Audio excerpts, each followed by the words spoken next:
हरे कृष्ण गुरु जी, दंडवत प्रणाम। सभी भक्तों को के चरणों में मेरा दंडवत प्रणाम। हरे कृष्ण।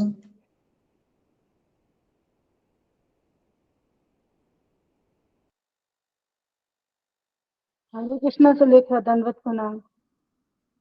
हरे कृष्ण रागिनी दी, दंडवत प्रणाम।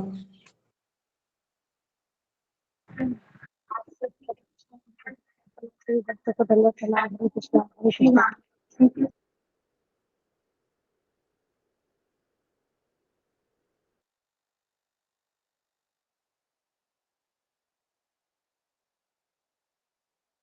हरे कृष्ण सभी भक्तों को दंडवत प्रणाम। जी हरे कृष्ण दंडवत प्रणाम मीनाक्षी माता को।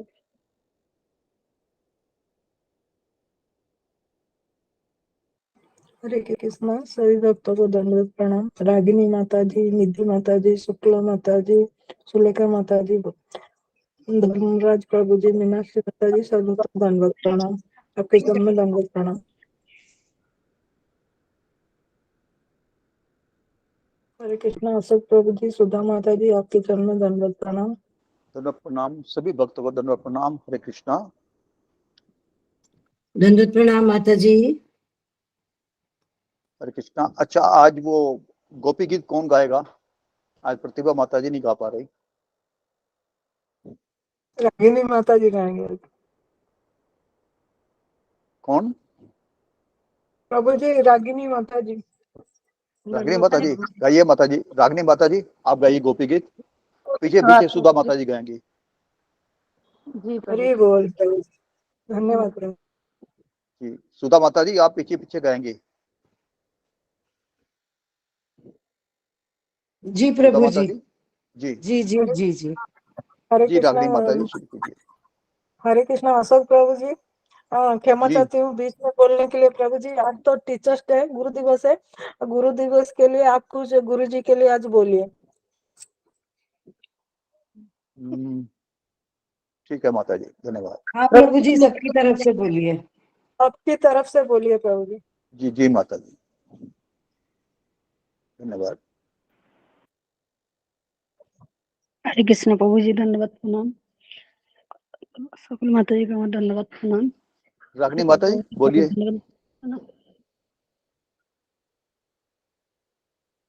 धन्यवाद प्रभु सुधा जी माता। मैं बात करना एक मिनट।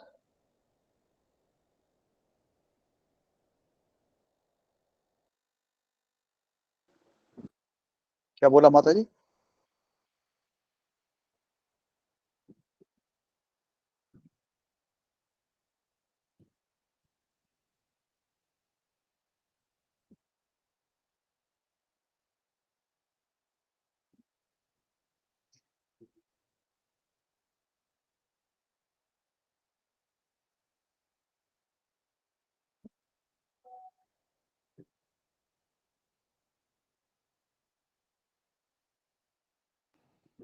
प्रभु जी, रागिनी माता जी तो लेफ्ट हो गई हैं। आप ही बोलिए माता जी। जी प्रभु जी मैं बोल रही हूँ एक मिनट। अच्छा, बोल रहे हैं। ठीक है माता जी। बोलिए माता जी।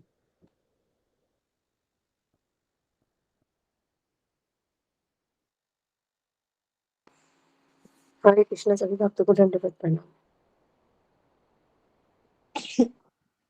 हरे कृष्णा मेरी आवाज आ रही माता जी? जी आ रही है जी आ माता रही जी। है। ओम अज्ञान तिमिरांधस्य ज्ञानंजन शलाकया चक्षुरुन्मीलितं येन तस्मै श्री गुरुवे नमः।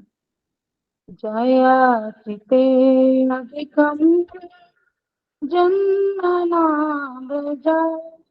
शयत इन्दिरा शाश्वती। हरे कृष्णा।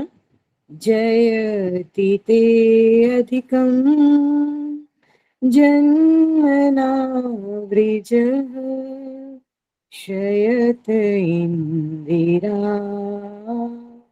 शाश्वतत्रिः। दयितदृश्यता दिक्षु तावका त्वयिद्रता तवा त्वां विचिन्वते। दयति देशता दीक्षुतावका सत्वैधिता स्व त्वां विञ्चवते शरदुदाशये साधुजातसात् हरसि जोदरा श्रीमुषादृशा शरदुदाशये साधुजात सा सतरसि चदर श्रीमुषादृशा सुरतनाथ ते शुकदासिका वरदने नतो नेह किं वदा सुरथनाथ ते शुल्कदासिका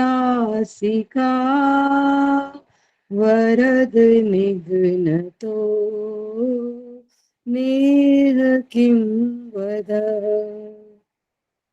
विषे जलाप्यया द्वय राक्षसा दर्शमारुता द्वैजुतानला विषजलापया व्यालराक्षसा वर्षमारुता वदुतनानलात् ऋषे मयात्मजा दृश्यतो भया दृशभते वयं रक्षितामः वृषमात्मजा विश्वतो भया दृशभूते वयं रक्षितामुः न खलु गोपिका नन्दनो भवान् अखिल देहिनाम् अन्तरात्मदे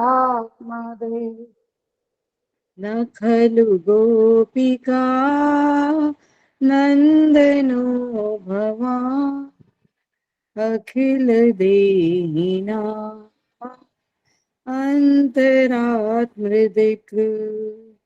विखान साथितो विश्वगुप्तये सख उदेवान् तत्त्वतं कुले विखन सार्थितो विश्वगुप्तये सख उदेवान् सात्वतां कुले विरचिता भयं वृष्णिधूर्यते चरणमीयुषां संस्रते व्रयात् विरचिता भयं विष्णुधूर्यते चरणमीयुषां संसतिर्भयात् करे सरोरुहं कान्तकामदं शिरसि धेनुनः श्रीकराग्रहम् कर सरोरुहं कान्तकामदं शिरसि देहिना श्रीकरग्रहम् व्रजे जनार्तिहं वीरयोषितां निजजनात्मया ध्वंसनास्मिता व्रज जनार्तिहन् वीर्योषिता निज जनस्मय ध्वनस्वनीता भजे सखे भव किङ्करी स्मनो जलरुहाननम् चारुदर्शया। भज सखे भवत् किङ्करी स्मनो जलरुहाननम् चारुदर्शय। प्रणतदेहिनां पापकर्षणं प्रणचरानुगं श्रीनिकेतनम्। प्रणतदेहिनां पापकर्षणं प्रणचरानुगं श्रीनिकेतनम्। फणिफणार्पितं ते पदाम्बुजं तनुकुचेषु क्रन्दिरक्षयम्। फणिफणार्पितं ते पदाम्बुजं कृणुकुचेषु कृन्दिच्छयम्। मधुरया गिरा वल्गुवाक्यया बुधमनोजया पुष्करेक्षणा। मधुरिया गिरा वल्गुवाक्यया बुधमनोज्ञया पुष्करेषणा। विधि करीरिमा वीरमुयति रदरसीधुना व्याययस्वना। विधि करीरिमा वीरमुयति अधर सिद्धुना अप्ययास्वना।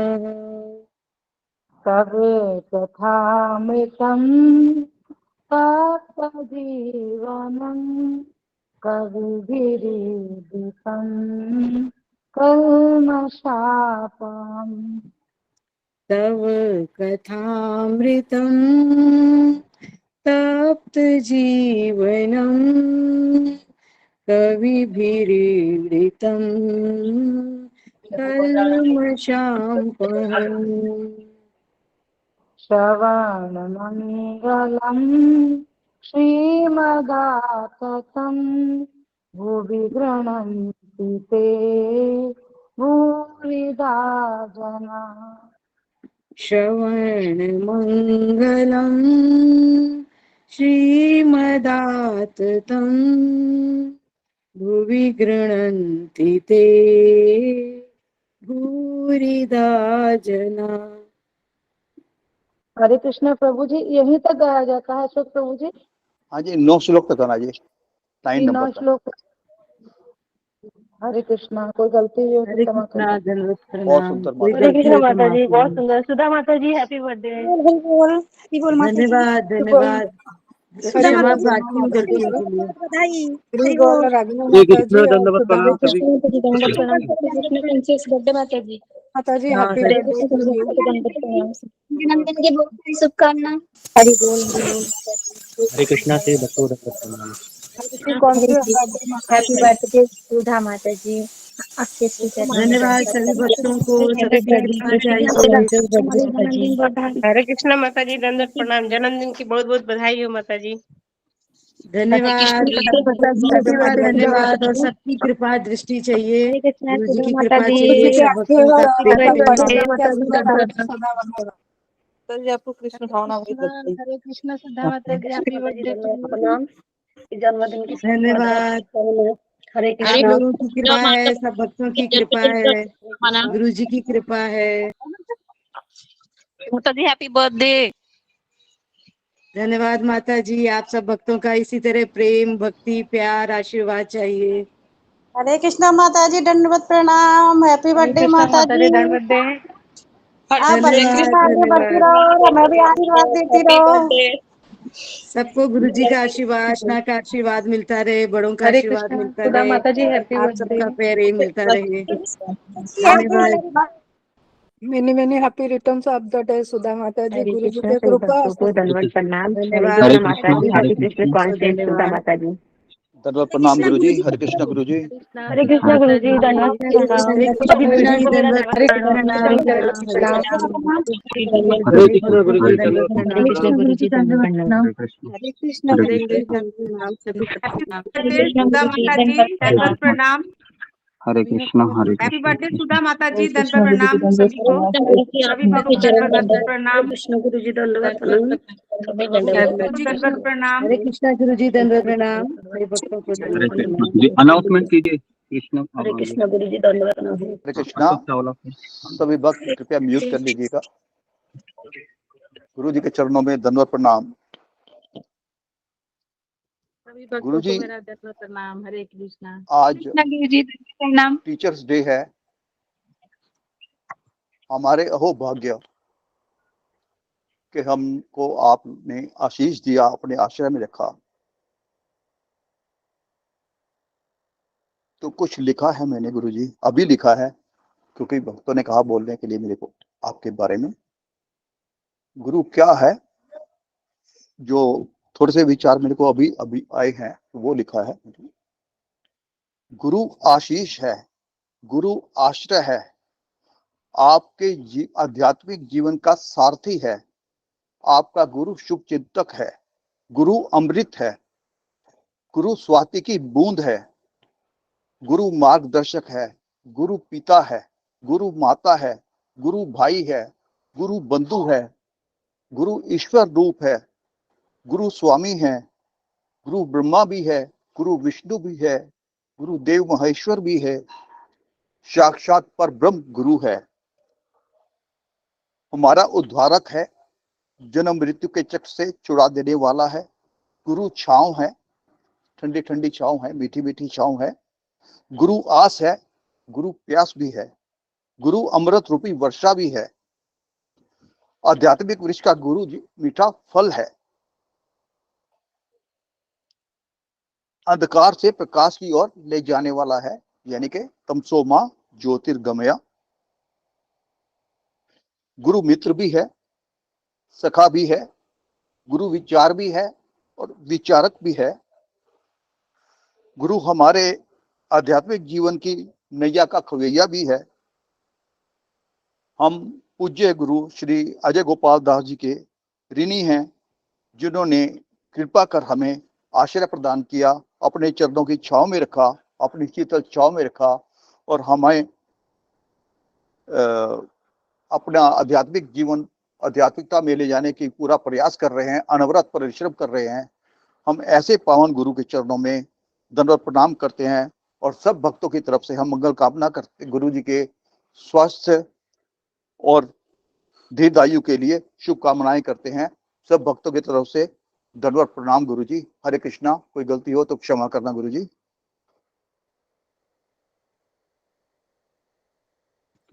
धन्यवाद। तो मैं इसमें कुछ करेक्शन करना चाहूँगा। तो मैं सबसे पहले आप सबके वती से जो अशोक चावला प्रभु ने जो मेरे बारे में कहे, तो मैं ये मेरे गुरु को ट्रांसफर करता हूँ।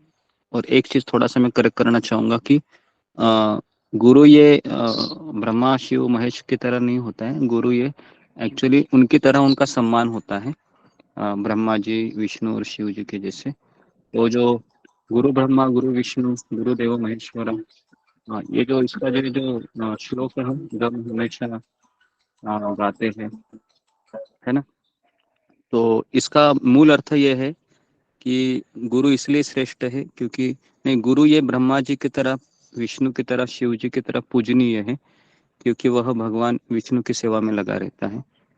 हाँ, ओके। तो ये उसका मूल अर्थ है जो मैंने आपको बताया। और दूसरा है कि अगर आपको मेरे से कुछ लाभ हो रहा है तो उसका सारा श्रेय मेरे गुरु राधानाथ स्वामी महाराज परम पूज्य और शिला प्रभुपाद जी और समस्त आचार्यों को जाता है, ठीक है। तो लेकिन फिर भी मैं आपने जो मुझे कहा उसके बारे में कृतज्ञता व्यक्त करता हूँ जी। हरे कृष्ण। गुरु जी ब्रह्मा गुरु विष्णु गुरुदेव महेश्वर के बारे में तो विचार वही था जी, वैसे ही पूजनीय है गुरु जी। जी जी जी जी। तो आज मैं अनाउंसमेंट करता हूँ। आज सुधा गुप्ता माता जी का जन्मदिन है। हम उनको श्री कृष्ण भावना भावित बधाई व शुभकामनाएं देते हैं। उनके सुखद कृपामय मंगलमय और भक्तिमय जीवन के लिए प्रार्थना करते हैं। वह भक्ति में सदैव बनी रहे और अपना परम लक्ष्य प्राप्त करें। हरे कृष्ण गुरु जी को दंडवत प्रणाम। सभी भक्तों को दंडवत प्रणाम। हरे कृष्ण। कृष्ण हरे हरे हरे राम हरे हरे तो हम 3 बार हरे कृष्ण महामंत्र बोलते हैं। हरे कृष्णा हरे कृष्णा हरे कृष्ण हरे कृष्ण हरे कृष्ण हरे कृष्ण हरे राम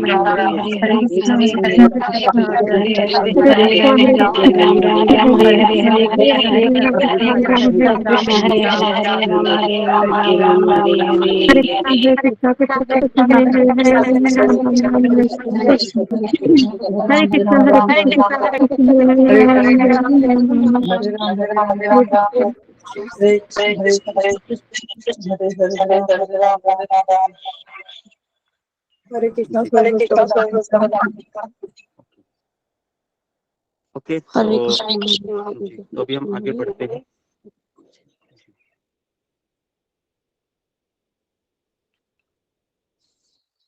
ओम अज्ञानतिमिरन्धस्य ज्ञानाञ्जनशलाकया चक्षुरुन्मिलितं येन तस्मै श्रीगुरुवे नमः। श्रीचैतन्यमनोभीष्टं स्थापितं येन भूतले स्वयं रूप कदा मह्यं ददाति स्वपदान्तिकं। वन्देऽहं श्रीगुरु श्रीयुतापदकमलं।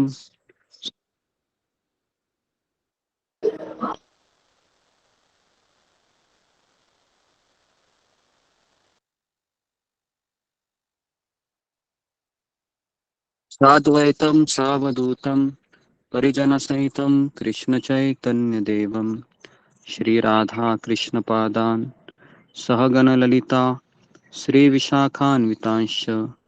हे कृष्ण करुणा सिंधु दीनबंधु जगतपते गोपेश गोपिका कांत राधा कांता नमोस्तुते।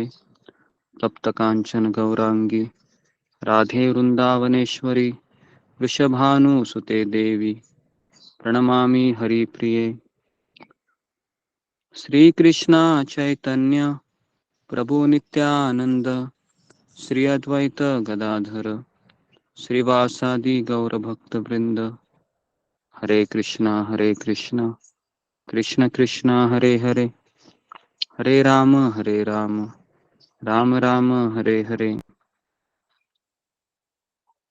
मुखं करोति वाचालं पंगुं लंघयते गिरिं यत्कृपातमहं वन्दे श्रीगुरुदीनतारिणम्।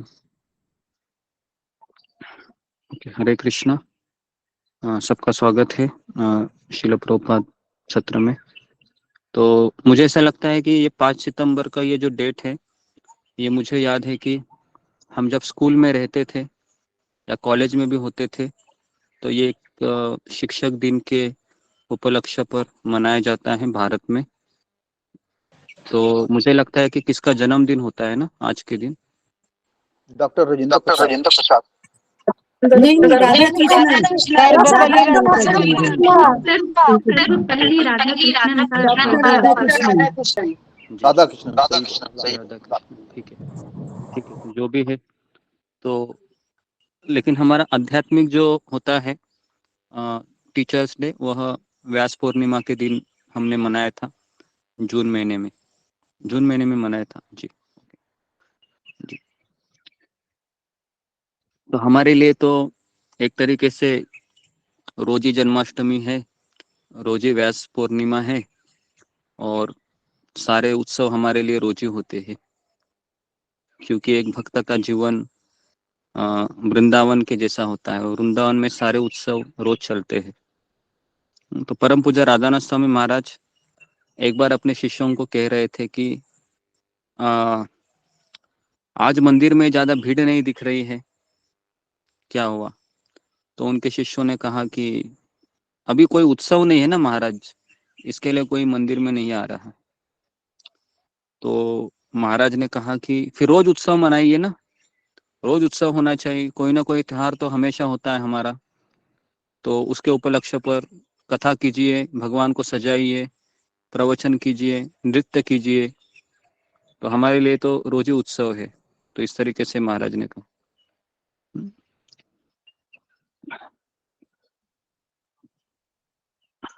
तो अभी कल है, कल 6 तारीख है, परसों 7 तारीख है। तो आपने कुछ अनाउंसमेंट की अशोक चावला प्रभु, मैंने जो बताए थे आपको, व्हाट्सएप मैसेज किया था आपको। गुरुजी जो मैंने मैसेज किया था, आपका वॉइस मैसेज ब्लैंक था गुरुजी। अच्छा अच्छा, ब्लैंक था, ठीक है, शायद वो चालू होगा, इसके लिए मैं भी देखा नहीं जी। तो मुझे ये कहना था कि 6 और 7 तारीख है, तो हमें 2 दिन है, 3 बजे जपा करना है उठ के। ओके, तो कल से जपा है वो जल्दी होगा, 3 बजे होगा, और हम चाहते हैं कि 2 दिन कम से कम 32 माला कीजिए सारे भक्त, 6 और 7। और 6 और 7 तारीख को हम 3 बजे उठ के जपा करेंगे, क्योंकि भगवान का जन्मदिन आ रहा है, हमें और अपने हृदय को स्वच्छ कराना है। और 8 तारीख को हम देरी से सोएंगे, क्योंकि भगवान है वह 7 तारीख की रात्रि में अवतरित होने वाले हैं, रात को 12 बजे।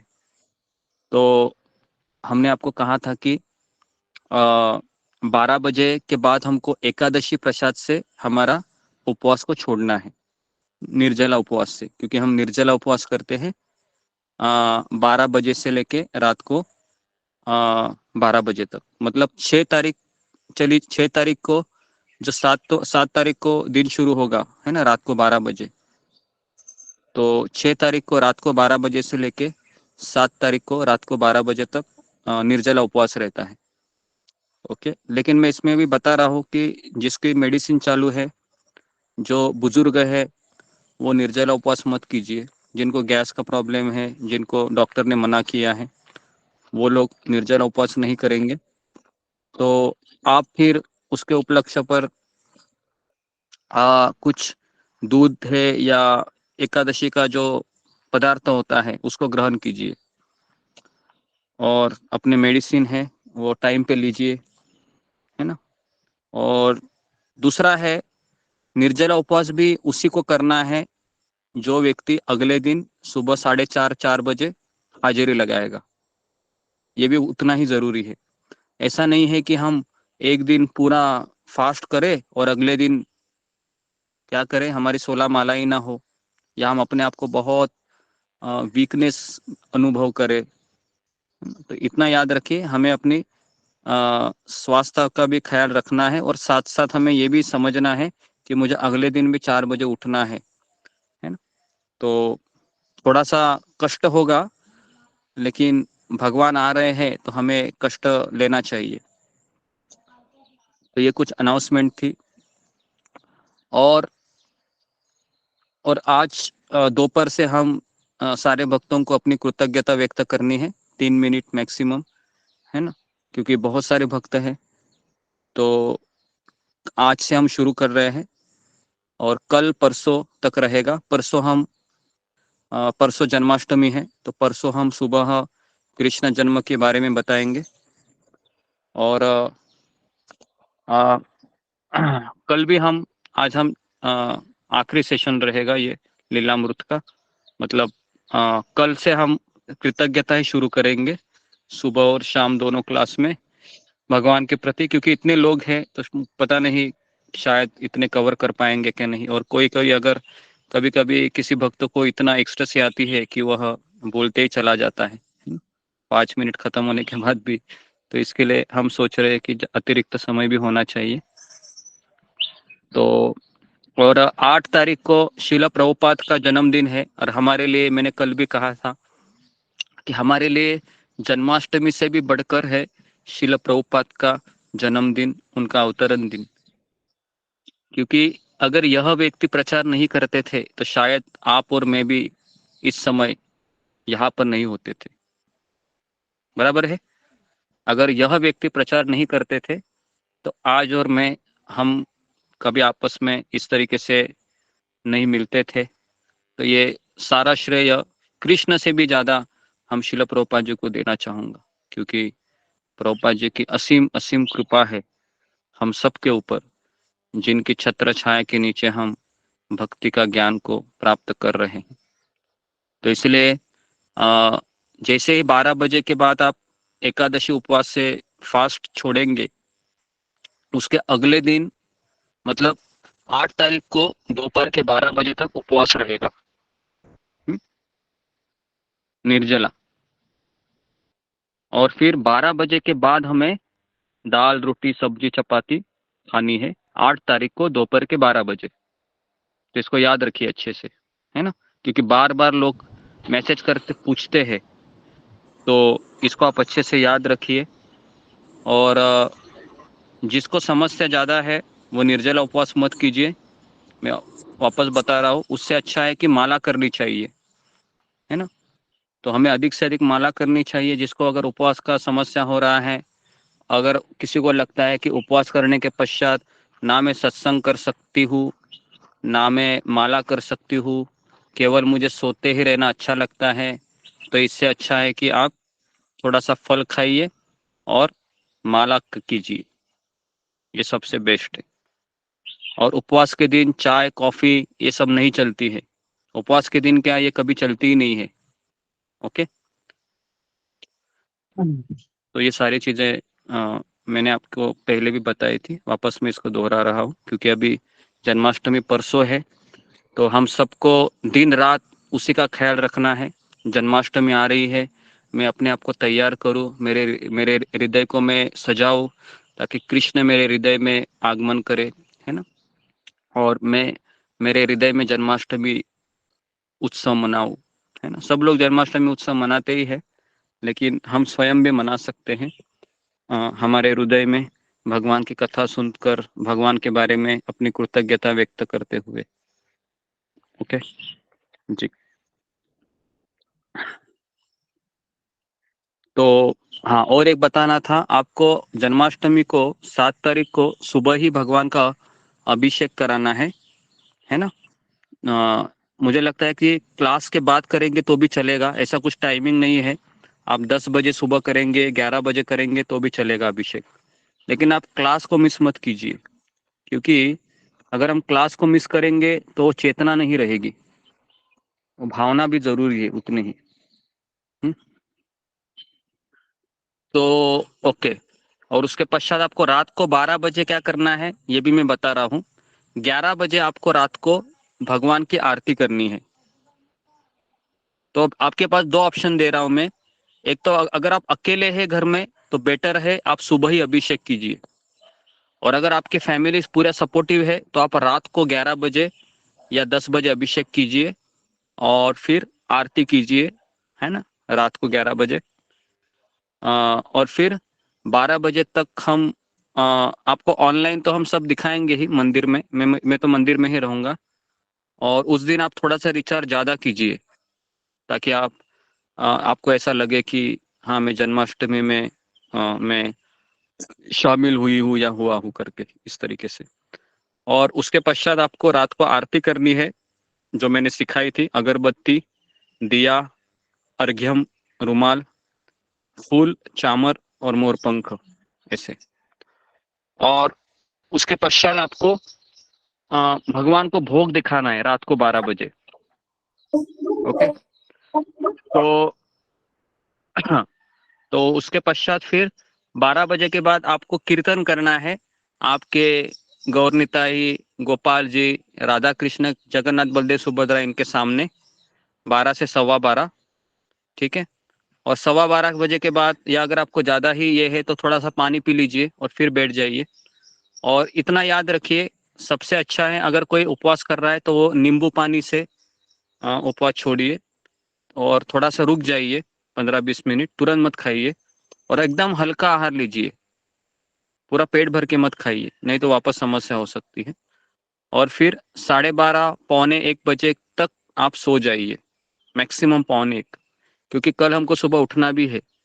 ऐसा नहीं है कि हम रात को 1:30, 2, 2:30 बजे तक हम जगे रहे और उसके बाद हम 7 बजे, 6, 6:30 बजे उठे और हमारे माला भी रुक गई है और फिर शिला प्रभुपाद का जन्मदिन भी हम मनाने में असफल हुए। तो ऐसा नहीं करना है, ठीक है। तो ये सारी चीजें मैं आपको वापस एक बार बता रहा हूँ, ध्यानपूर्वक सुनिए, ओके। और उस दिन आपको भगवान के लिए एक नया ड्रेस खरीदना है, नया ड्रेस आपको पहनाना है और बहुत सारे फूल लेके आइए भगवान के लिए और फूलों से सजाइए, ठीक है। तो इस तरीके से आप जन्माष्टमी मनाइए। और जो लोग मंदिर जा सकते हैं, इस्कॉन के मंदिर, तो वह मंदिर जाइए, है ना। लेकिन इतना याद रखिए, मंदिर में जाने के पश्चात मंदिर आपके घर से 10-15 किलोमीटर दूर रहेगा, तो फिर ऐसा हो सकता है कि रात को आने में काफ़ी देर हो और फिर आपका अगला जो दिन है वह पूरा डिस्टर्ब हो जाए। तो इस चीज़ का भी ख्याल रखें, ओके। तो मैंने सारी चीज़ें बताई है। इसमें किसी को कुछ कंफ्यूजन है?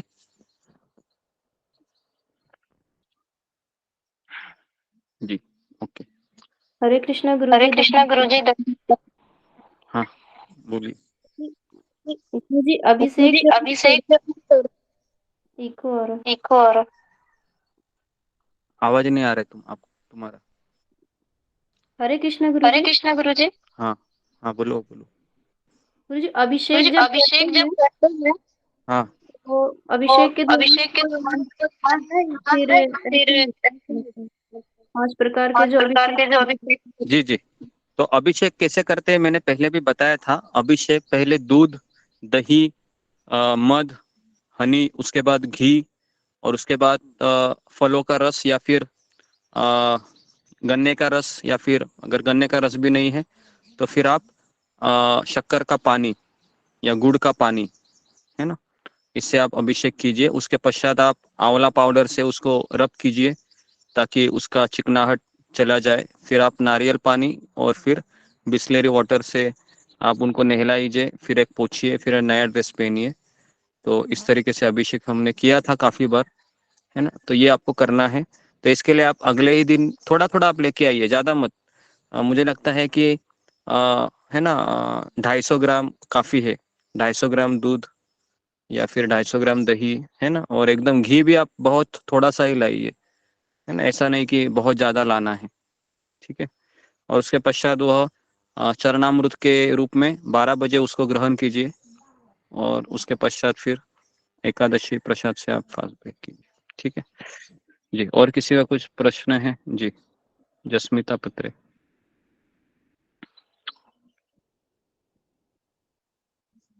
हरे धन्यवाद। इसको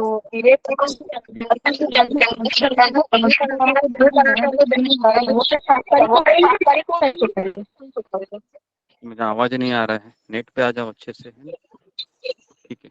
तो हरे कृष्णा गुरुजी। धन्यवाद प्रणाम।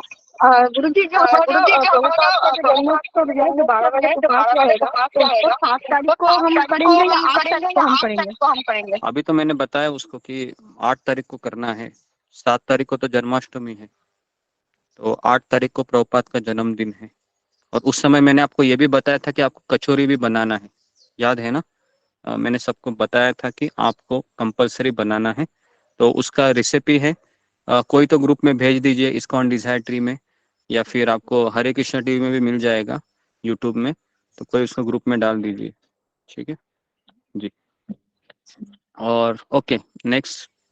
क्योंकि मैं क्वेश्चन आंसर इसलिए ले रहा हूँ कि ऐसा ना हो जाए कि जन्माष्टमी मनाने के बाद आपको ये लगे अरे मेरे से गड़बड़ हुई। तो इसके लिए ठीक है, आज का सत्र हम इसी के ऊपर लेते हैं कि जन्माष्टमी किस तरह से मनाना चाहिए। ओके, तितली मीनाक्षी रावत। हरे कृष्ण हरे गुरुजी, कृष्णा दंडवत प्रणाम गुरुजी। सभी को धन्यवाद दंडवत। सभी को धन्यवाद। गुरुजी फास्ट में नींबू पानी फास्ट पीते? में नींबू पानी पीते? फास्टिंग में नींबू पानी पीते हैं, लेकिन अगर हम निर्जला रखते हैं तो नहीं पीना चाहिए। अगर हम मान लो कि कुछ फलाहार वगैरह करके कर रहे हैं तो फिर पी सकते हैं। नेक्स्ट। तितली मिश्रा। हरे कृष्णा गुरु जी प्रणाम। दंडवत प्रणाम। मुझे ये पूछना था गुरु जी की 1 तारीख को रात को 12 बजे से ही पानी पीना बंद कर दो। जी 6 तारीख को मैं वापस कह रहा हूँ कि 6 तारीख को जन्माष्टमी नहीं है। 6 तारीख को जन्माष्टमी बाहर के लोगों का है, मतलब जो लोग आउटसाइडर है। हाँ, हाँ? आपने बोला ना रात के 6 तारीख के रात के हाँ। 12 बजे से ही पानी बंद हो जाएगा। हाँ हाँ हाँ, नहीं नहीं, मैं सवाल सुना, लेकिन मैं उसको दोहरा रहा हूँ कि 6 तारीख को बाहर के लोगों की है, और रात को 6 बजे के रात को 12 बजे जैसे बजेंगे, है ना, तो मोस्टली तो हम जल्दी सो जाएंगे, बराबर ना। तो हमको रात को 12 बजे तक तो राह देखनी भी नहीं है वैसे। या आप ऐसा मत सोचिए कि 11:55 तक मैं पानी पी के रहूंगा, तो ऐसा कोई प्लानिंग भी मत कीजिए, ठीक है, नहीं तो सुबह उठेंगे नहीं। कुछ लोग बहुत प्लानिंग करते हैं कि 11:55 ऐसे घड़ी देखते हैं और फिर बहुत सारा पानी पी लेते हैं, और फिर वो सोचते हैं कि, तो हमें कुछ कुछ चीज़ों पे भगवान के ऊपर निर्भर होना सीखना चाहिए, है ना। तो हम 11 बजे हम क्या करेंगे, 9-10 बजे जैसे नॉर्मली हम सोते हैं, सो जाइए। और एक चीज़ है कि आप नहा सकते हैं। कभी कभी देखो बहुत प्यास लगती है, तो पानी तो पी नहीं सकते, लेकिन नहा सकते हैं। नहाने से भी टेम्परेचर हमारे बॉडी का डाउन हो जाता है, तो ये आप कर सकते हैं अगर आप निर्जला रखते हैं तो, ठीक है। ओके जी, नेक्स्ट ममता कुमारी। हरे कृष्णा गुरु जी हरे दंडवत कृष्णा गुरु जी प्रणाम। दंडवत प्रणाम। जैसे आपने बोला था गुरु जी कि गुरु जी सुबह की में सुबह में अभिषेक करना है, अभिषेक नया करना कपड़ा है, नया पहनाना कपड़ा है। पहनाना है।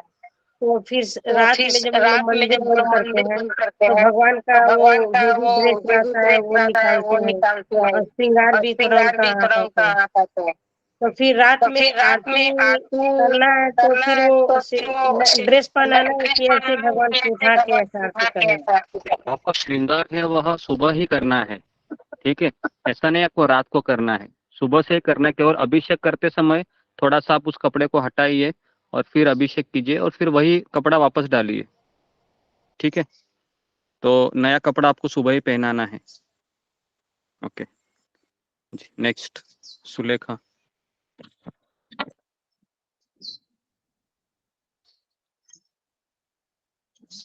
रेखा भंडारी। हरे हरे गुरु जी वो गुरु जी वो आवाज नहीं आ रहा है, ठीक है। ओके, रेखा हरे कृष्णा भंडारी। गुरु जी दंडवत प्रणाम। सही प्रणाम। भक्त सही भक्त गुरु जी ये गुरु जी भक्त है ये तो वो भक्त है दही तो वो से दही से उपवास करते उपवास हैं, करते हैं, और वो और वो पंचामृत चरणामृत पंचामृत में तो चरणामृत दही में तो होता है, दही होता और है, निर्जल और उपवास निर्जल रहेगा उपवास तो वो रहेगा तो कैसे वो ग्रहण कैसे करे। ग्रहण करे। मैंने कहा 12 कि के बाद बारह बजे के बाद कराना है, ऐसे मैंने कहा था। और दही है तो कोई प्रॉब्लम नहीं, चरणामृत चलता है, चरणामृत में कुछ इशू नहीं होता है, ठीक है जी। आंचल सिंह। हरे कृष्णा हरे गुरु कृष्णा जी। गुरु जी गुरु जी गुरु रात जी रात 12 बजे 12 12 बजे बजे गोपाल जी को गोपाल जी अभिषेक को भी अभिषेक करना भी है। करना है। अभी मैंने पूरा कहानी बताया, मैंने कहा कि अगर हमारे घर में हम अकेले हैं तो सुबह ही करना है, परिवार वाले सब है तो रात को 10 बजे कर सकते हैं जी अभिषेक। गुरु जी। जी गुरु जी। ओके, हरे नेक्स्ट कृष्णा। हरे कृष्ण। अनुराधा प्रकाश। हरे कृष्णा गुरु हरे जी की कृष्ण जय गुरु मैंने जी की दंड जय, मैंने प्रणाम। दंड प्रणाम। गुरु जी मेरा भी गुरु ये जी मेरा प्रश्न भी था ये कि प्रश्न था कि सुबह अभिषेक सुबह करना है अभिषेक कि करना है रात में कि करना है। रात में करना है। मैं भी ये पूछ रही नदी थी। पुष्प अभी क्षमा मैंने करें, बताया क्षमा है करें। कि हमको अगर हमारे परिवार वाले हमारे साथ है, सभी हेल्प कर सकते हैं तो रात को 10 बजे कीजिए, और अगर अकेले हैं तो सुबह ही कीजिए 8 बजे, या आप क्लास के बाद कर सकते हो, जी ठीक है ओके। जी गुरु जी जी गुरु जी जो सेवा जो मैंने सेवा मैंने अब अपना किया था तो आप किया कर था तो सकते आप हैं। कर सकते हैं।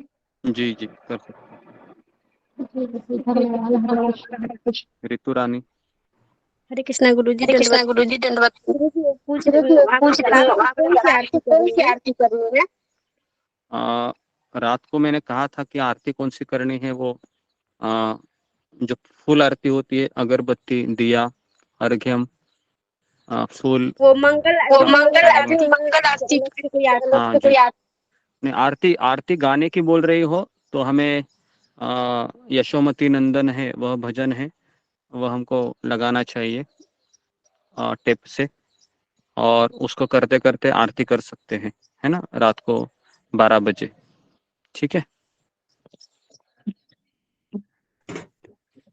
ओके। तो ओके, तो ये हमने जन्माष्टमी के बारे में सारी चीजें क्लियर की है ना। इतना सब बताने के जी बाद वो हाँ, क्या प्रसादम बनाना है उस दिन? जन्माष्टमी के दिन हमको एकादशी प्रसाद बनाना है, जो हम 12 बजे के बाद खा सकते हैं। जी धन्यवाद। धन्यवाद। ओके, तो इतना सब बताने के बाद भी कुछ लोग गड़बड़ करेंगे, मुझे पता है, क्योंकि ध्यान पूर्वक सुनना बहुत जरूरी है। वो मैं देख रहा हूँ कि ध्यान पूर्वक सुना नहीं जा रहा है, तो अच्छे से वापस एक बार इस लेक्चर को, है ना, सुनिए। ओके, और तुलसी को हमको पानी है वह हर दिन दे सकते हैं, लेकिन पत्ते आपको उपवास के दिन नहीं तोड़ना है। ठीक है, ओके। तो ठीक है, तो अभी हम थोड़ा सा प्रभुपाद के बारे में 15 मिनट है बताते हैं। हाँ,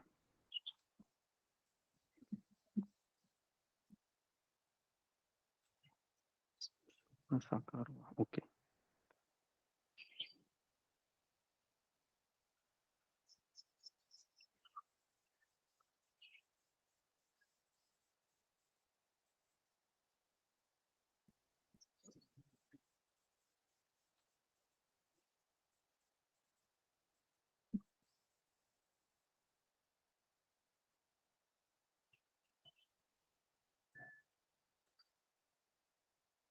जी, तो शील प्रभुपाद जी है वह बावरी में धीमे प्रकाश में जीवन यापन कर रहे थे, जबकि सैकड़ों लावारिस नगर के उसी ब्लॉक में सैकड़ों बल्बों के तीव्र प्रकाश में पड़े रहते थे। उनकी निश्चित आय उन लावारिसों की तुलना में अधिक नहीं थी, न उनके लिए निश्चित आवास की ही कोई सुरक्षित व्यवस्था थी। वे श्रीमद् भागवत का अंग्रेजी में अनुवाद कर रहे थे और उस पर लिखे गए भक्ति वेदांत तात्पर्य द्वारा संसार को संबोधित कर रहे थे।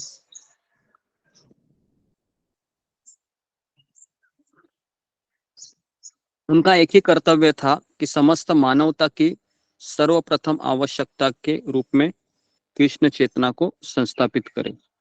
वे अपने अनुवाद कार्य में लगे रहते थे और न्यूयॉर्क में कृष्ण मंदिर बनाने का स्वप्न उनके मन में निरंतर बना रहता।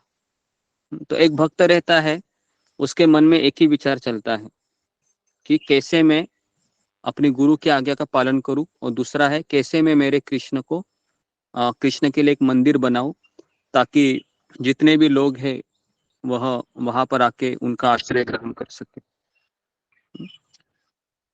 जी, जैसा कि आज गुरु पूर्णिमा भी है, गुरु पूर्णिमा नहीं है, एक टीचर्स डे मनाते हैं, तो थोड़ा सा मैं अपना अनुभव बताना चाहूंगा कि मैं जिस स्कूल में पढ़ता था, 5th स्टैंडर्ड से लेके 10th स्टैंडर्ड में, तो वहां पर एक कर्मवीर भाऊराव पाटिल करके एक समाज सुधारक है, तो उनका वह संस्था का वो स्कूल था, रयत शिक्षण संस्था करके। तो आपने इनका नाम सुना है किसी ने, कर्मवीर भाऊराव पाटिल? कितने लोगों ने सुना है? फिंगर को रेज कीजिए। मुझे लगता है कि जो महाराष्ट्र में है उन्होंने सुना होगा। जी, ओके। तो इनका वो स्कूल था, है ना, उनका रयत शिक्षण संस्था, ऐसा उनका एक संस्था है। तो उनका जन्मदिन भी आज ही था, 5 सितंबर। तो उस समय स्कूल की तरफ से कई सारे सांस्कृतिक कार्यक्रम होते थे, एक बड़ा हॉल वो बुक करते थे, मुझे याद है। और उस समय वक्तृत्व स्पर्धा या फिर ऐसे अलग अलग कंपटीशन स्टेज पर रहते थे, और हर एक व्यक्ति है अलग अलग विषय पर व्याख्यान देते थे, स्कूल के बच्चे। लेकिन मैं कभी उसमें पार्टिसिपेट नहीं किया, वो जो भाषण देना होता है, क्योंकि मुझे इतना डर लगता था सबके सामने ऐसे माइक लेके बोलना। तो मुझे ऐसा लगता था कि पता नहीं इन लोगों को देखने के बाद मुझे कुछ याद ही ना आए और मैं फिर कैसा मेरा होगा। तो इसके लिए कई लोग उसको भाषण कहते थे, वक्तृत्व स्पर्धा होती थी, जो आपको पता होगा कि स्कूल के बच्चे हैं वो स्टेज पे बोलते हैं, है ना। तो कई लोग शिक्षक दिन के समय अपने शिक्षकों के बारे में बोलते थे, कोई मैथ्स के टीचर के बारे में बोलते थे, कोई इंग्लिश के टीचर के बारे में बोलते थे। इस तरीके से उनका नाम लेके बोलते थे, कैसे मुझे ये टीचर अच्छे लगते हैं, इस तरीके से, है ना। लेकिन मेरी कभी ऐसी हिम्मत नहीं हुई। हालांकि सब लोगों में इतना 10th स्टैंडर्ड तक मैं अगर अपने आप के बारे में बोलूँ तो मैं इतना शर्मीला लड़का था कि मैं किसी से बात करने में मुझे बहुत हिचकिचाहट होती थी कि मैं कैसे बात करूं। और कभी कभी तो मैं एकदम क्या बोल सकते हो उसको, ऐसे हाँ हो गया, ओके। तो उसको मैं, वो बोलते हैं ना एकदम एकदम हकलाहट करते ऐसे सच सच सच करके ऐसे थोड़ा सा एकदम डरते हुए बोलना। तो वो मेरा, इतना मैं डरता था कि अगर टीचर है प्रेजेंट भी लेती थी तो यस सर यस मैडम बोलना होता है, तो वो भी मुझसे बोला नहीं जाता था। तो इसके लिए जब टीचर है वो प्रेजेंट लेती थी तो मेरे हृदय के ठोके ऐसे बजने लगते थे, तो मेरा नंबर आएगा। और मैं कई बार ऐसे होता था कि मैं एकदम हकलाट बोलता था और पूरा स्कूल के बच्चे उसको हंसते थे जोर जोर से, तो मुझे एकदम अजीब लगता था। तो यस मैडम बोलना था, तो मैं यस मैडम इस तरीके से बोलता था, तो सारे स्कूल के बच्चे सब हंसते थे, जोर जोर से हंसते थे, है ना। ओके, तो एक मिनट।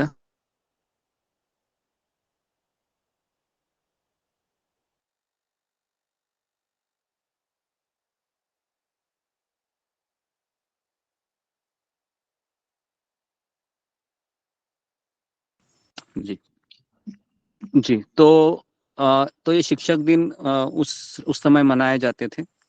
तो लेकिन हमारे लिए शिक्षक दिन एक अलग है, जैसे कि अशोक चावला प्रभु ने कहा है ना कि उनके लिए, आप सबके लिए शायद मैं हो सकता हूँ, लेकिन मेरे लिए मेरे जो गुरु है परम पूज्य राधानाथ स्वामी महाराज और कई सारे शिक्षा गुरु है मेरे जीवन में, जिन्होंने मुझे बहुत सारा ज्ञान दिया। तो परम पूज्य राधानाथ स्वामी महाराज के बारे में मैं इतना बताऊंगा कि वो जब न्यू वृंदावन में थे तो उस समय उनकी काफी इच्छा रहती थी कि मैं कैसे प्रचार करूं और अपने गुरु को प्रसन्न करूं, क्योंकि आध्यात्मिक जीवन में यही सिखाया जाता है कि हमें गुरु के मिशन को असिस्ट करना है। मतलब जो गुरु जिस सेवा को पकड़े हैं तो हमें उनकी सेवा में क्या करना है, सहायता करनी है ना, कुछ हेल्प करना है। तो ये हमारा मिशन होना चाहिए। तो जी, तो एक तरीके से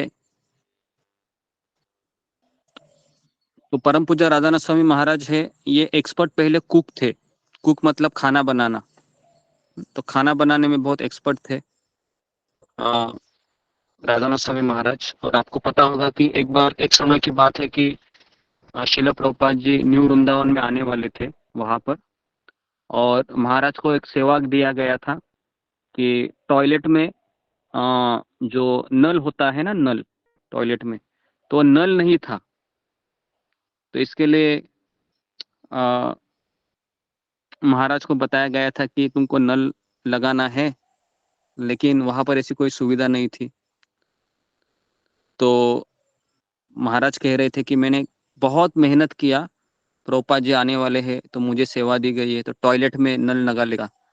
महाराज कह रहे थे कि एक बार मैंने बहुत मैंने संघर्ष करके कष्ट करके उस नल को मैंने फिट किया, और उसके पश्चात जैसे ही शिला प्रभुपाद जी आए सुबह, और उन्होंने क्या किया, उन्होंने एक लोटा लिया, वहां का जो बादली होती है, बकेट होती है, उसमें पानी भरा और फिर कहाँ गए, बोल रहे खेत में चले गए लेके।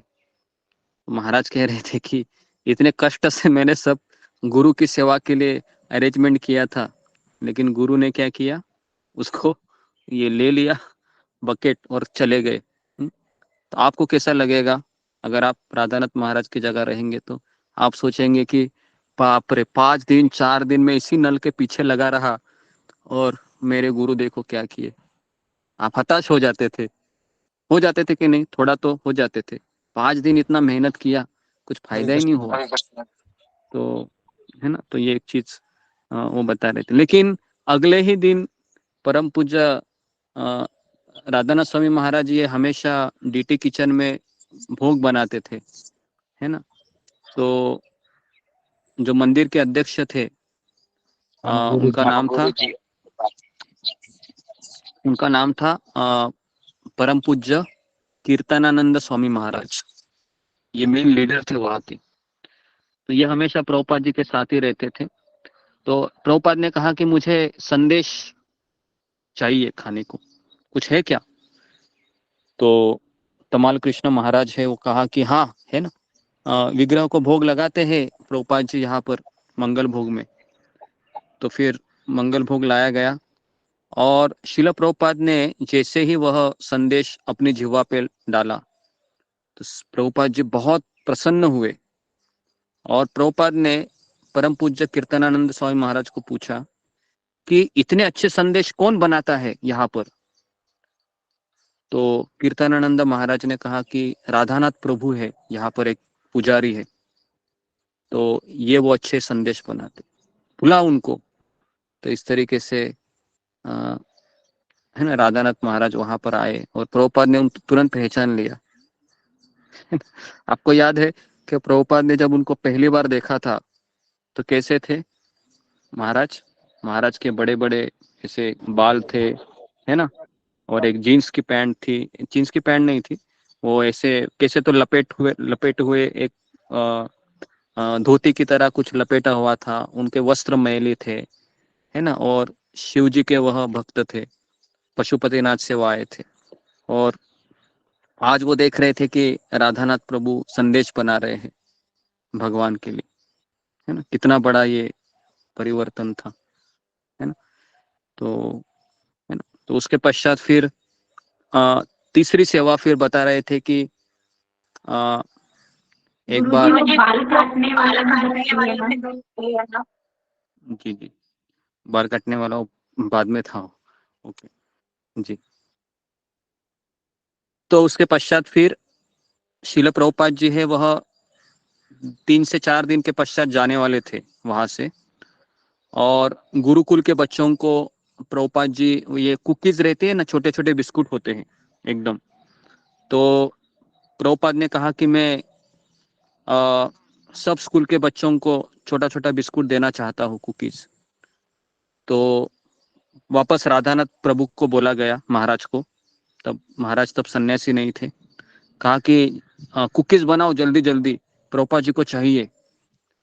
तो प्रभुपाद जी नीचे गए, मतलब क्योंकि नीचे थे गुरुकुल, और काफी प्रभुपाद के साथ बड़े बड़े सन्यासी लीडर थे, उनके साथ कोई नहीं थे ऐसे। तो महाराज वहां पर गए, है ना। तो पहले तो कहा कि तुम यहाँ पर रुको, तुम अंदर नहीं जा सकते। महाराज को कहा ये कुकीज है, मेरे पास दे दो। तो इस तरीके से वो एक भक्त है, वह कुकीज लेके प्रभुपाद के पास गए, है ना। और उसके पश्चात कीर्तनानंद महाराज ने कहा कि तुम उधर क्या कर रहे हो, अंदर आ जाओ। तो इस तरीके से बहुत भीड़ थी, बहुत सारे बच्चे थे, और भीड़ ने एकदम शिला प्रभुपाद के सामने ही उनको लाया, महाराज को। और इतनी भीड़ थी कि सारे बच्चे हैं, मुझे दे दो मुझे दे दो मुझे दे दो, ऐसे कर रहे थे। तो महाराज कह रहे थे कि मैं प्रभुपाद को बहुत नजदीक से देख रहा था, खास करके प्रभुपाद की आंखों को। उन आंखों में इतनी करुणा थी, इतनी करुणा थी। महाराज कह रहे थे कि ऐसी आंखें मैंने आज तक देखी नहीं, क्योंकि प्रभुपाद जी की आंखों में बहुत करुणा थी। तो प्रभुपाद जी है वो कुकीज को बांट रहे थे, है ना।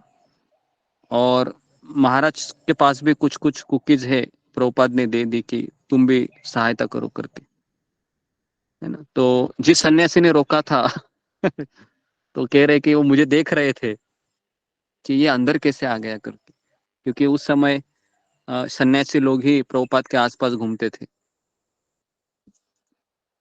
तो महाराज जी वो उदाहरण वो प्रसंग बताते हैं कि किस तरह से शिल प्रभुपाद जी के पास मुझे जाने को मिला उस समय, है ना। हालांकि काफी सीनियर लीडर थे, वह नहीं जा सकते थे। और उसके पश्चात अचानक अनाउंसमेंट हुई कि शिल प्रभुपाद जी अभी न्यू वृंदावन से जाने वाले हैं। और परम पूज्य राधानाथ स्वामी महाराज कह रहे थे कि इतने जल्दी कैसे दिन चले गए पता ही नहीं चला, कैसे दिन गए पता ही नहीं चला। और मुझे बहुत खराब लग रहा था कि शिल प्रभुपाद जी अभी जाने की तैयारी में है। तो उस समय वो कह रहे थे कि प्रभुपाद जी की हालत बहुत, स्वास्थ्य खराब रहता था और पता नहीं वापस शिल प्रभुपाद कभी आएंगे, इसकी भी कोई गारंटी नहीं थी। और अगर आपको पता होगा कि परम पूज्य राधानाथ स्वामी महाराज को वृंदावन बहुत प्रिय था उनको, क्योंकि वो हमेशा वृंदावन का स्मरण करते थे। शिल प्रभुपाद जी से मिलने के पूर्व उन्होंने ऐसा ठान लिया था कि मैं जिंदगी भर वृंदावन में ही रहूंगा, क्योंकि महाराज का वृंदावन से कनेक्शन हुआ था, लेकिन वह गुरु की खोज में थे। ऐसा नहीं था कि उनके पास कई सारे भक्त थे, जैसे हमने उस किताब में पढ़ा था कि जो घनश्याम बाबा इनसे इतना प्रेम करते थे उनसे। आपको याद होगा कि ठंड में जब उन्होंने एक बार कहा महाराज को कि आप यहाँ पर मेरे साथ सो जाइए, तो उनके पास एक ही कंबल थी। तो महाराज ने कहा कि ठीक है मैं सो जाता हूँ, तो लेकिन मैं हमेशा यमुना के किनारे सोता हूँ, केशी घाट में। तो घनश्याम बाबा ने कहा कि वहां पर ठंड रहेगी, तुम यहीं पर सो जाओ। तो इस तरीके से महाराज वहां पर सो गए। ऐसे ही फर्शी पे सोते थे, कोई ऐसा नहीं कि क्या बोलते हैं उसको जो हम नीचे लेते हैं ना अपने सर के नीचे, चटाई। तकिया। हाँ, तकिया हो या चटाई हो, या फिर ऐसा कुछ नहीं था, है ना। ऐसे ही सो जाते थे। पता है वो सन्यासी लोग कैसे सोते हैं? अपने दो ऐसे ये है ना, दो हाथ है ना, उसको ऐसे तकिया के रूप में इस्तेमाल करते हैं ऐसे, है ना। और ऐसे ही अपने पैर को ऐसे ही फैला के फर्श पे सो जाते हैं, है ना। तो बहुत ठंड थी, तो घनश्याम बाबा ने कंबल क्या की, चुपके से राधानाथ स्वामी महाराज के ऊपर डाली। और महाराज कहे कि मुझे बहुत अच्छा लगने लगा, मुझे गरम लगने लगा। तो मैंने आंखें खोली और देखा तो घनश्याम बाबा का जो कंबल था वो मेरे ऊपर उन्होंने डाल दिया था। और वो एकदम ठंड के मारे एकदम क्या कर रहे थे, कांप रहे थे, है ना एकदम, क्योंकि उनका उम्र बहुत ज्यादा था महाराज से। महाराज तो बहुत यंग थे, 20 साल के थे, 20-21 साल के। और घनश्याम बाबा ये 50+ थे। तो महाराज ने क्या किया, चुपके से अपने कंबल को ऐसे निकाला और जो सिकुड़ रहे थे, कांप रहे थे घनश्याम बाबा, उनके शरीर पे डाला। जैसे ही वो कंबल का स्पर्श उनके शरीर को हुआ, वो जोर से चिल्लाने लगे कि इसकी कोई आवश्यकता नहीं है, इसकी कोई आवश्यकता नहीं है। और इस तरीके से वो उठे और उन्होंने कहा कि तुम राधा रानी के प्रिय अतिथि हो, तो ये मेरा बूढ़ा शरीर है, ये कष्ट सहने के लिए प्रशिक्षित हो गया है, लेकिन तुम जवान हो और तुम खास करके राधा रानी के अतिथि हो, तो तुम्हें इस कंबल की ज्यादा जरूरत है, तो इसके लिए तुम ये ले लो। लेकिन राधानाथ महाराज ने कहा मैं तो बहुत जवान हूँ, तो मैं इस तरह से कंबल नहीं ले सकता हूँ, अगर आप ये कंबल नहीं लेंगे तो मैं चला जाऊंगा। तो इस तरीके से महाराज जाने के लिए लेके जैसे ही निकलते हैं, घनश्याम बाबा कहते कि रुक जाओ, ठीक है मैं कंबल लेता हूँ।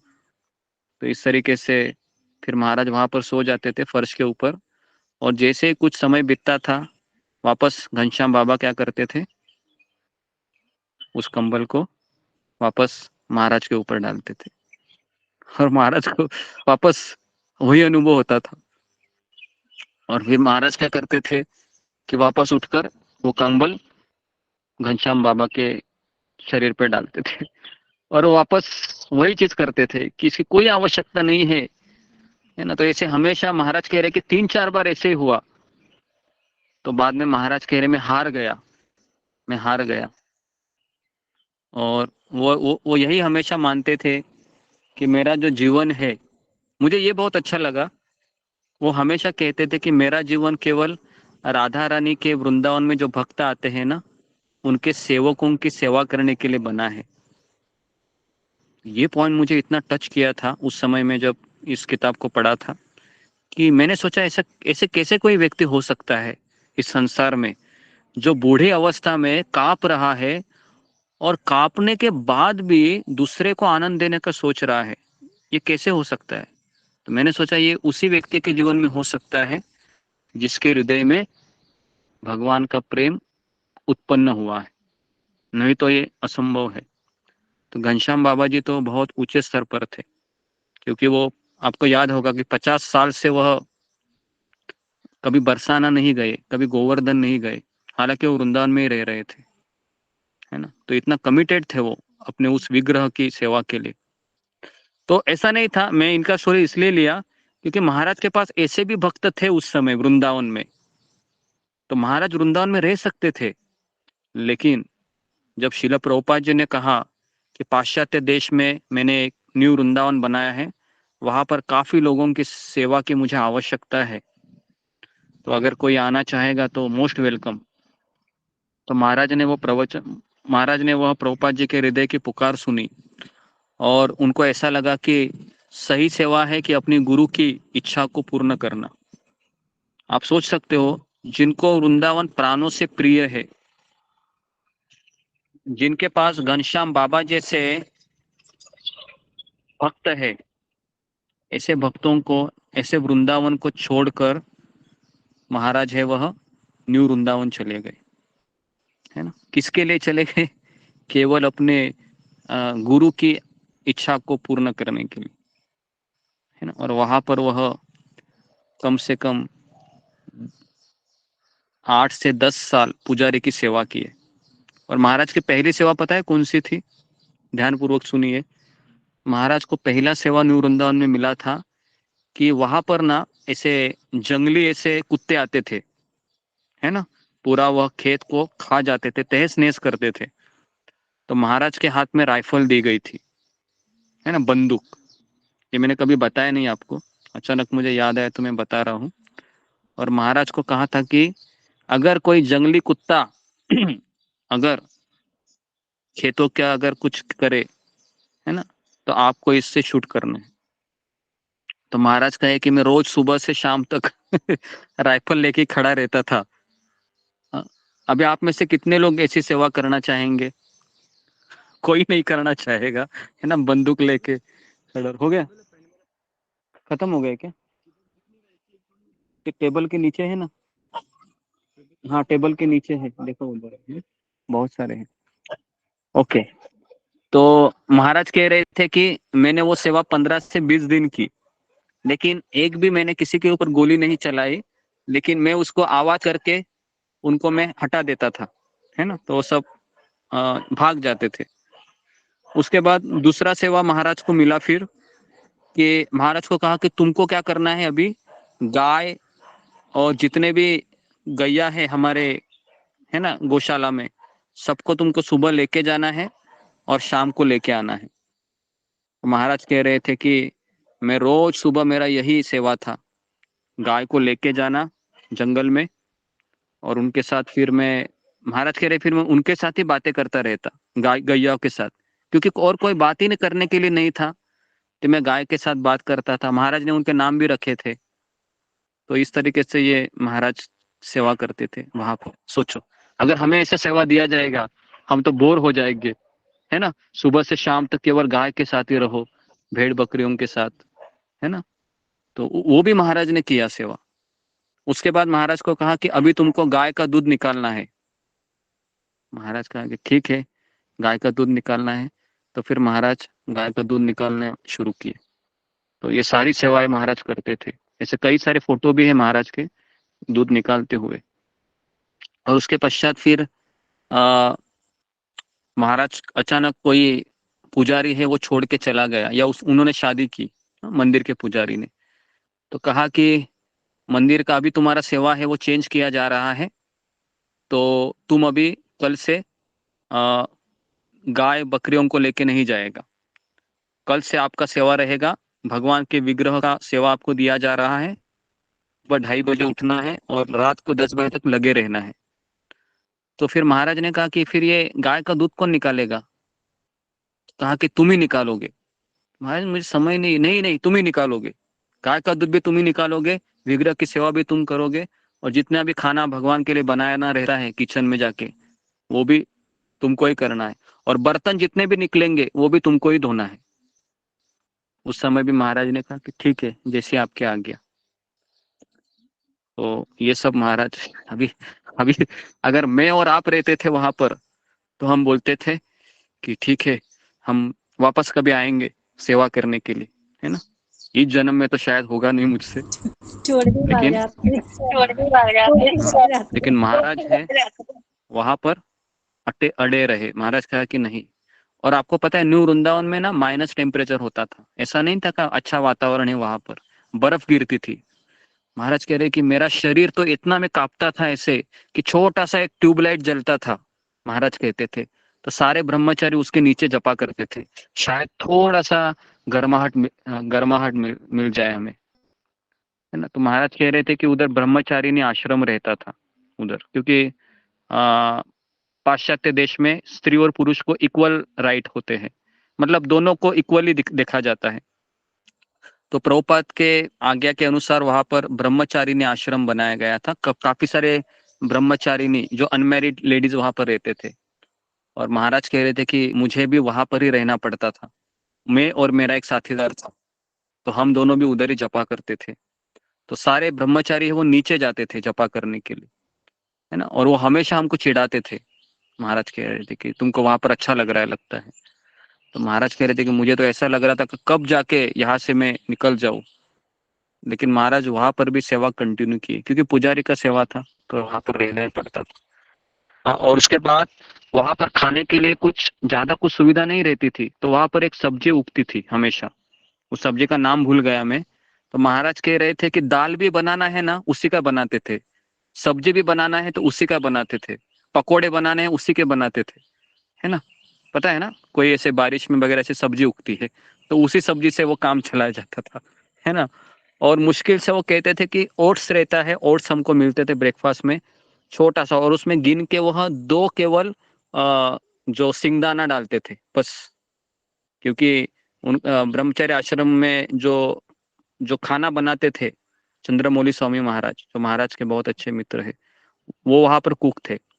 तो उनका ऐसा कहना था कि ज्यादा प्रोटीन से ब्रह्मचर्य व्रत भंग हो सकता है, तो केवल गिन के केवल 2 ही सिंगदाना डालते थे। और अगर कोई एक्स्ट्रा सिंगदाना मांगने के लिए आता था तो कहते नहीं 2 ही सिंगदाना खाना है तुमको। तो ये सारी चीजें महाराज उसमें बताते हैं। इंग्लिश में लेक्चर है 4 महाराज के, जो मैंने जहाज में था तब मैंने सुना था। कहने के लिए बहुत कुछ है लेकिन अभी समय नहीं है लेकिन मैंने जो मुझे याद था मेरे गुरु के बारे में बहुत सारी चीजें याद है, लेकिन मुझे अभी सेवा करने के लिए जाना है। मंदिर में इतनी सेवा है कि भागना ही पड़ रहा है पिछले 2-3 दिन से, है ना। 10-11 बजे तक मंदिर में रहना पड़ता है। ओके, तो आशा तो ये महाराज का ये 2-3 प्रसंग मैंने बताया, आपको अच्छा लगा होगा, है ना। ऐसा लगता है कि सुनते जाइए, है ना, ऐसा आपको लगता है। जी गुरु जी अच्छा लगा। तो एक दिन हम वापस ठीक है। तो यहाँ पर मैं रुकता हूँ जी। आप सबका बहुत बहुत धन्यवाद।